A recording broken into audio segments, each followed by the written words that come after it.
चालू करते हैं। शून्य यानी जीरो की भूमिका, शून्य की भूमिका जीरो।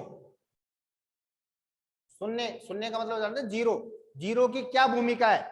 जीरो को यदि किसी पूर्ण संख्या में जोड़ा जाए, पूर्णांक संख्या में जोड़ा जाए या परिमेय संख्या में जोड़ा जाए तो उससे क्या फर्क पड़ता है, ये हम आज चर्चा करेंगे। या फिर घटाया जाए, गुणा किया जाए तो क्या फर्क पड़ता है, ठीक है ना। तो शून्य की भूमिका देखिए, कितने से 5। पूर्ण संख्या की हम बात करें तो पूर्ण संख्या क्या, 5 पूर्ण संख्या है क्या, शून्य जोड़ो इसमें तो क्या आ जाएगा, 5 ही होगा। पूर्णांक संख्या ले लो, -2 प्लस 0 करेंगे तो भी -2 आएगा। परिमेय संख्या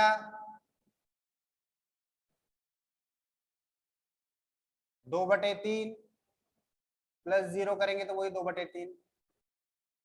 तो शून्य की भूमिका क्या हो रही है, योग में। इसमें योग में, तो यदि किसी पूर्ण संख्या में या पूर्णांक संख्या में या परिमेय संख्या में यदि शून्य को जोड़ा जाए तो उसके परिणाम में कोई परिवर्तन नहीं होता है। उसका परिणाम यानी उसका योग वही संख्या प्राप्त होती है। किसी पूर्ण संख्या में शून्य को जोड़ रहे हैं तो उसका योग भी एक वही पूर्ण संख्या होगा।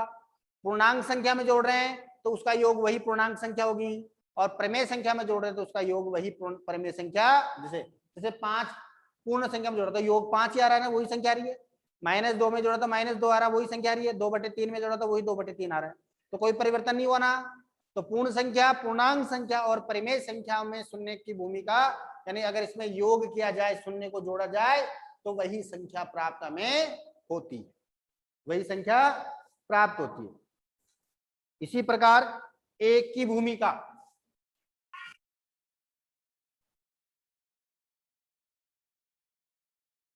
एक की भूमिका देखिए, गुणन में यदि किसी संख्या को हम 1 से गुणा करते हैं, जहां परिवर्तन नहीं हो रहा, ये हम बात उसकी करें जहां परिवर्तन, योग में इसमें परिवर्तन नहीं हो रहा, ठीक है ना। इसी प्रकार गुणन में से पूर्ण संख्या 3 × 1 3 आ रहा है, पूर्णांक -2 × 1 वही -2 आ गया, और परिमेय -2/3 × 1 करेंगे तो वही -2/3 आ रहा है। मतलब एक की भूमिका क्या रही कि गुणन संक्रिया में पूर्ण संख्या को 1 से मल्टीप्लाई करने पर, पूर्णांक संख्या को 1 से मल्टीप्लाई करने पर और परिमेय संख्या को 1 से मल्टीप्लाई करने पर वही संख्या, गुणनफल जो है वही संख्या में प्राप्त होती है। जैसे पूर्ण संख्या को 1 से गुणा करेंगे तो गुणनफल वही पूर्ण संख्या प्राप्त हो रहा है, पूर्णांक को अगर 1 से मल्टीप्लाई करें तो वही गुणनफल वही पूर्णांक संख्या प्राप्त हो रहा है हमें, और परिमेय संख्या को 1 से मल्टीप्लाई करेंगे तो गुणनफल इसका हमें वही परिमेय संख्या प्राप्त हो रहा है। अब देखिए इसके बाद एक संख्या का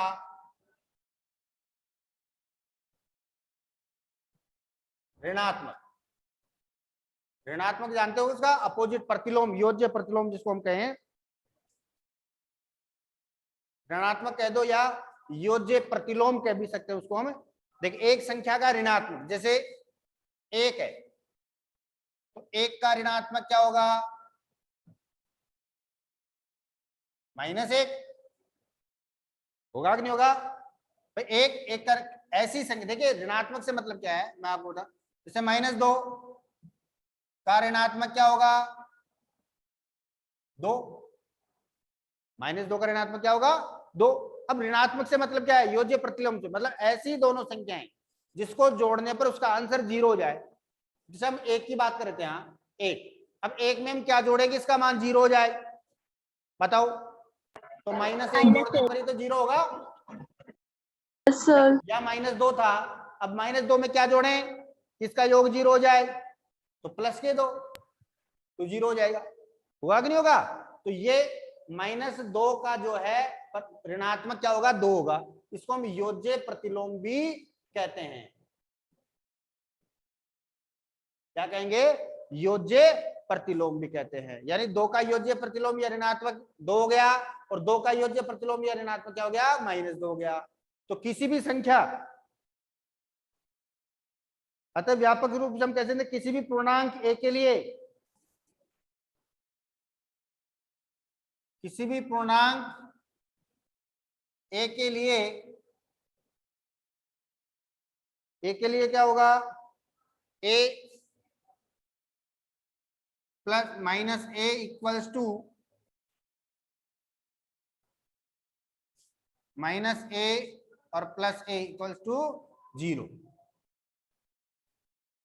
इस प्रकार हम कह सकते हैं कि इस प्रकार ए का ऋणात्मक -a तथा -a का ऋणात्मक +a है। क्या कहेंगे हमें कि a का ऋणात्मक -a और a का a का ऋणात्मक -a और -a का ऋणात्मक क्या हो गया, +a हो गया। ये हो गया, मतलब कोई भी संख्या का ऋणात्मक जो है उसका अपोजिट साइन वाला आएगा। अगर प्लस में संख्या है तो सेम उसी का माइनस में ले लो, माइनस में है तो सेम उसी का प्लस में, यानी दोनों को जोड़ने पर उसका योग कितना आना चाहिए, 0 आना चाहिए। इसको हम योज्य प्रतिलोम भी कहते हैं। तो एक संख्या का ऋणात्मक समझ में आ गया आपके। अब नेक्स्ट देखिए, व्युत्क्रम। व्युत्क्रम जानते हैं क्या, व्युत्क्रम का मतलब होता है उल्टा। यानी व्युत्क्रम का मतलब हो गया ऐसी संख्या जिसको आपस में गुणा करने पर उसका मान गुणनफल 1 हो जाए। जैसे माना 3 है तो 3 का व्युत्क्रम, अब 3 को किससे मल्टीप्लाई करेंगे उसका गुणनफल 1 हो जाए, बताओ। तो व्युत्क्रम ज्ञात करने के लिए देखिए, इसको हम 3/1 लिख सकते हैं क्या, अरे 3 को 3/1 बटे में 1 हो जाए तो कोई फर्क नहीं पड़ता ना। अब इसमें व्युत्क्रम ज्ञात करने के लिए हम क्या करते हैं, अंश को हर में और हर को अंश में कर दो, तो इसका व्युत्क्रम क्या हो जाएगा, अंश कितना है यहाँ पर 3 और हर कितना 1/3 हो जाएगा। 3 अब मल्टीप्लाई करके देख लो, 3 × 1/3, 3 से 3 कैंसिल, गुणनफल 1 आ गया कि नहीं आ गया। Yes sir. 2/7 का व्युत्क्रम क्या होगा, वही अंश हर में और हरे अंश में क्या हो जाएगा, 7/2। 2/7 का व्युत्क्रम कितना हो जाएगा, 7/2। गुणा करो दोनों को, देखे तो 2/7 × 7/2, 2 से 2 कैंसिल, 7 से 7, 1 × 1, 1/1, एक आंसर आ गया। तो एक आंसर, तो ऐसी संख्या, किसी भी संख्या का व्युत्क्रम एक ऐसी संख्या होगा जिसको उसको गुणा करने पर दोनों का गुणनफल क्या होना चाहिए, 1 आना चाहिए। ऐसी संख्याएं जिनका गुणनफल आपस में क्या होना चाहिए, 1 हो, वे संख्या एक दूसरे क्या कहलाती हैं, व्युत्क्रम संख्याएं कहलाती हैं।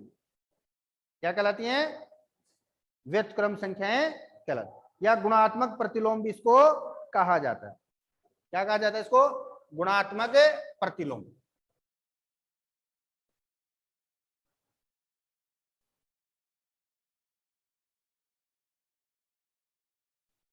या व्युत्क्रम कहा जाता है, यानी a/b × c/d। एक संख्या तो है a/b और ये इसका गुणात्मक प्रतिलोम c/d मान लो, इनका गुणनफल 1 होना चाहिए। ये दोनों एक दूसरे के क्या होंगे, इसका व्युत्क्रम ये और इसका व्युत्क्रम ये होगा, यानी ये एक दूसरे के क्या है, गुणात्मक प्रतिलोम भी कहलाते हैं। एक दूसरे क्या कहलाते हैं, गुणात्मक प्रतिलोम।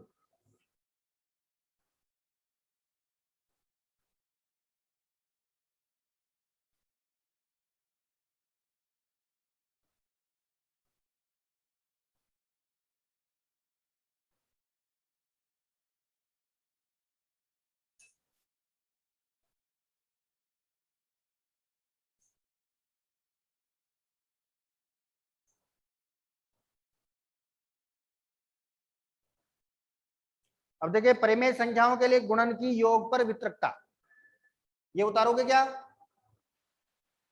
देखिए परिमेय संख्याओं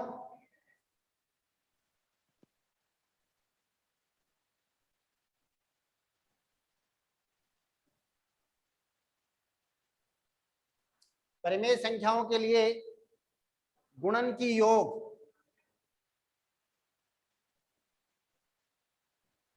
गुणन की योग पर वितरकता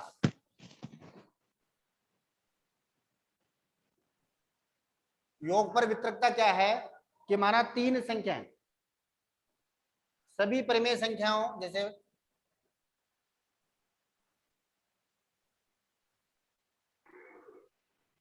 ए बी और सी के लिए क्या हो जाएगा A into B plus C. जैसे तीन संख्या परिमेय संख्या है तो A into B plus C ये बराबर होगा किसके ए बी और plus B C A B plus A C sorry A B plus A C ये दोनों बराबर होगा।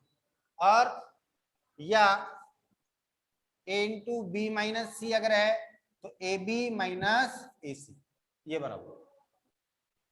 अगर तीन परिमेय संख्या है ए बी सी तो उनके लिए ए इंटू बी प्लस सी को जोड़ करके अगर अपन ए से गुणा करेंगे तो जो मान आएगा वो क्या आएगा इन दोनों को ए बी और ए सी को गुणा करने पर और गुणा करके जोड़ेंगे तो भी मान है वही। जैसे एक संख्या ले लेते हैं -3/4 2/3 और -5/6। अब इसके लिए ए की जगह तो क्या है यहाँ पर ए बराबर तो -3/4 बी बराबर 2/3 और सी बराबर कितना है -5/6 ये मान। तो ये ले लो पहले ए इंटू बी प्लस सी तो -3/4 इंटू 2/3 प्लस -5/6 हल करो -3/4 इंटू इनको हल करेंगे कितना 6 लगे तुम आ गया 3 का भाग 6 में कितने बार गया 2 बार 2 को 2 से गुणा करो 4 माइनस ये 5 आ गया ऐसे कैसे -3/4 इंटू -1/6 गुणा करो -1 को इससे गुणा करेंगे 3 से तो प्लस के 3 और 6 चौके 24 कितने बार गया 8 1/8 आंसर आ गया। कितना आ गया 1/8। अब इसमें ए बी प्लस ए सी निकालते हैं ए बी प्लस ए सी ए को ए कितना है 3/4 तो -3/4 इंटू बी का मान कितना है 2/3 प्लस -3/4 इंटू -5/6 सी का मान मल्टीप्लाई 3 से 3 कैंसिल हो गया 2 से कट रहा है 2 आ गया तो कितना गया -1 हो गया ऊपर तो और बटे में 2 प्लस माइनस ये 2 हो गया माइनस माइनस तो प्लस का 1 5 ऊपर और बटे में 4 दूनी 8 जोड़ो दोनों को 8 लघुत्तम 2 का भाग 8 में कितने बार 4 बार 4 को 1 से माइनस से गुणा करेंगे तो -4 और ये प्लस के 5 वही 1/8 तो आ रहा है कि नहीं आ रहा है। तो ये क्या हमने ये आ गया a इंटू बी प्लस सी का मान भी 1/8 आ रहा है और ए बी प्लस ए सी का मान भी कितना आ रहा है 1/8 आ रहा है। तो परिमेय संख्याओं के लिए गुणन को योग पर वितरकता इस प्रकार से हमें करते हैं। अब वितरकता के उपयोग के लिए मान ज्ञात करना आपको अलग अलग संख्याएं आप ज्ञात कर सकते हैं। कुछ उदाहरण कर लेते हैं अपन। उदाहरण 3 इसमें दे रखा है देखो क्या कर रहा हो कि निम्नलिखित के योज्य प्रतिलोम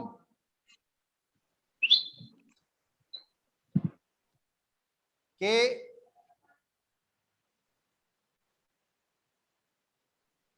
योज्य प्रतिलोम लिखिए। योज्य प्रतिलोम अभी बताया मैंने ऋणात्मक योज्य प्रतिलोम का क्या बताया था मैंने ऋणात्मक कह दो या योज्य प्रतिलोम -7/19 है। अब -7/19 का योज्य प्रतिलोम क्या होगा बेटे बताओ।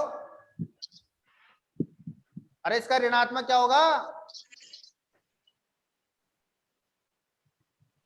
19/-7 19/-7 -19/7 -19 का जाएगा अरे मैंने कहा था एक का योज्य प्रतिलोम -1, दो का -2 का 2, ये नहीं बताया था क्या? अभी मैं बताया योज्य प्रतिलोम या ऋणात्मक, तो 7 -7 बटे 19 का क्या हो जाएगा? 7 बटे 19 होगा। आप लिखेंगे कि -7 बटे 19 का योज्य प्रतिलोम 7 बटे 19। अगर माइनस में है तो प्लस में वही संख्या, और अगर प्लस में है तो वही संख्या माइनस में।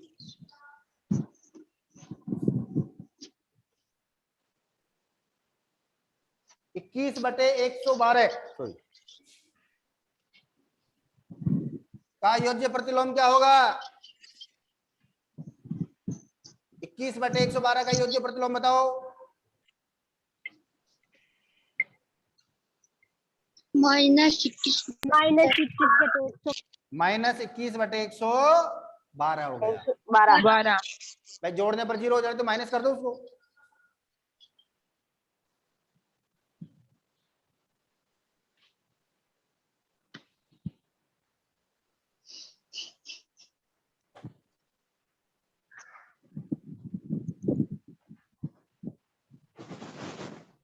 अब देखिए ये अपना काम हो गया।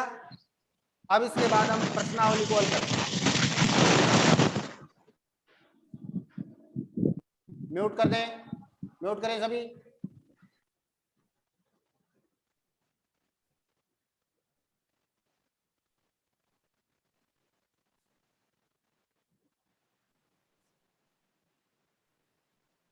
अब अपनी प्रश्नावली चालू होती है यहां पर 1.1।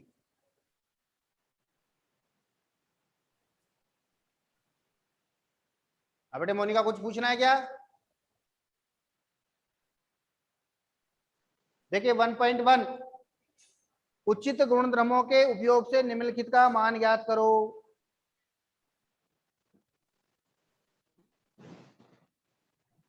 उचित गुणधर्मों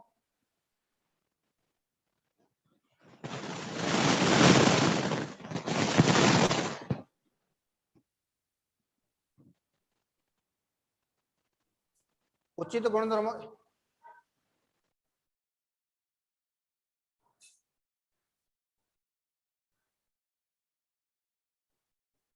-2/3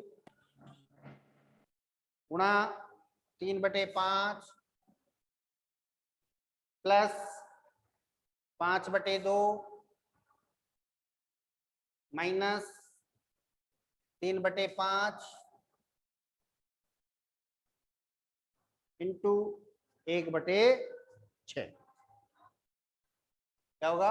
1/6 होगा। तो देखिए उचित गुणधर्म, उचित बोर्डमास का नियम होता है। इसमें पहले भागल होता है, फिर गुणा होता है, फिर घटाना होता है, फिर जोड़ना होता है।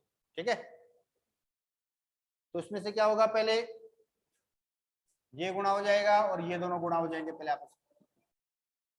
3 से 3 कैंसिल हो गया तो कितना हो गया? -2/5 प्लस 5/2 माइनस 2 आ रहा है 1/5 दूनी 10 हो गए। अब ये जुड़ेगा पहले और फिर इसमें से घटेगा। ठीक है, तो जोड़ो दोनों को। एक साथ भी कर सकते हैं, कोई फर्क नहीं पड़ेगा उससे। कितना लघुत्तम आ रहा है? 10 लघुत्तम आ गया। 5 का भाग 10 में कितने बार? 2 बार। 2 को -2 से गुणा करेंगे तो -4। 2 का भाग 10 में 5 बार। 5 को 5 से गुणा करेंगे +25। 10 का भाग 10 में 1 बार। 1 को -1 से तो -1, -5 और +25/10 तो कितना हो गया?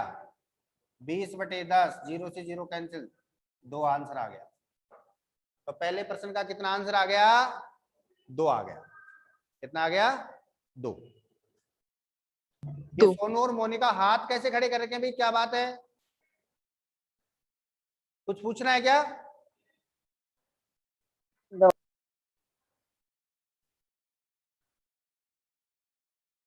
इसका दूसरा प्रश्न है, प्रश्नावली का पहला प्रश्न का 2 प्रश्न है, एक मैंने बता दिया, एक आपको। दूसरा प्रश्न देखो, निम्नलिखित में प्रत्येक योज्य प्रतिलोम लिखने।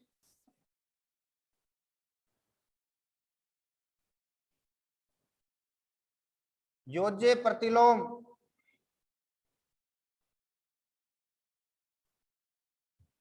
लिखो। योज्य प्रतिलोम अभी भी बताया था मैंने, यानी उसका ऋणात्मक 2/8। क्या होगा 2/8 का योज्य प्रतिलोम? -2/8। शाबाश। तो आप लिखेंगे 2/8 का योज्य प्रतिलोम जो है -2/8, यानी माइनस लगा दो उसी संख्या के। योज्य प्रतिलोम के लिए क्या करेंगे, उसी संख्या के माइनस लगा दो, और माइनस में है तो उसको माइनस को हटा दो।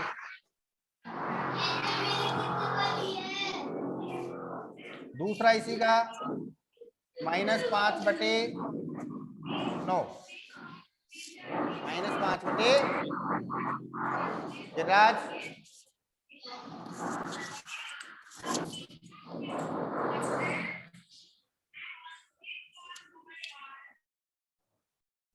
ठीक है। तो -5/9 का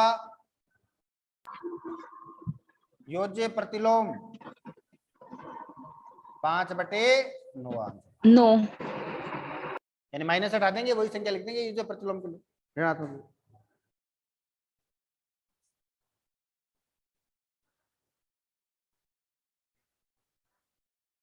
देखिए तीसरा प्रश्न, x बराबर 11/15। अब ये कह रहा है कि इसके लिए सत्यापित करना अपने को,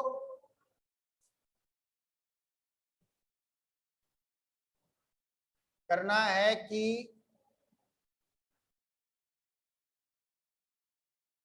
-x बराबर x, यानी कोई भी संख्या है उसका योज्य प्रतिलोम और बाहर माइनस अगर है तो फिर उसका जो है वो दोनों का योग क्या होगा, 0।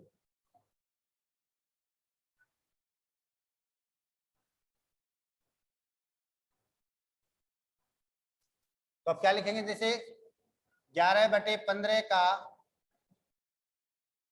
योज्य प्रतिलोम क्या होगा, -11/15। तो 11/15 -11/15 बराबर क्या आ जाएगा, 0 आ जाएगा क्या। अब इसके योज्य प्रतिलोम इस रूप में लिखना है, -x आ गया ना ये, तो -11/15 बाहर क्या आ जाएगा माइनस, और बराबर ये कितना है 11/15। तो माइनस को माइनस से मल्टीप्लाई करेंगे तो प्लस का आ गया क्या, तो 11/15 बराबर 11/15 आ गया। अतः ये सत्यापित हुआ आगे नहीं हुआ। इस प्रकार से हल करना है इसको। तीसरे प्रश्न, चौथा प्रश्न,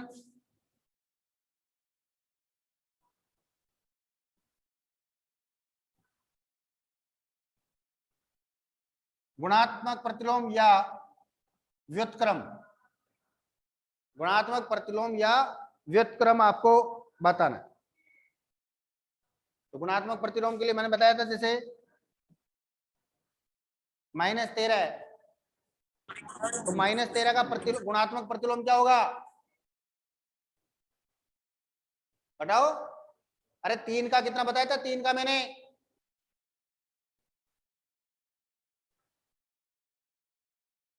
कहा था अंश को हर में, हर को अंश में बदल दो गुणात्मक प्रतिलोम के लिए। तो 13 का गुणात्मक प्रतिलोम क्या हो जाएगा, -13 का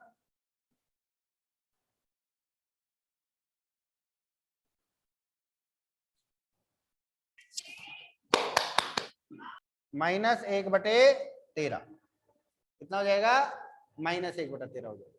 दोनों को गुणा करेंगे तो कितना आ जाएगा, गुणनफल 1 आएगा कि नहीं आएगा।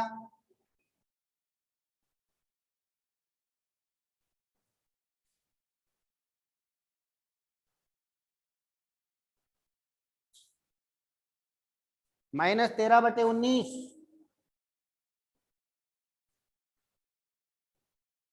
-13/19 का क्या होगा गुणात्मक प्रतिलोम, उल्टा कर दो, का गुणात्मक प्रतिलोम क्या होगा, -19/13।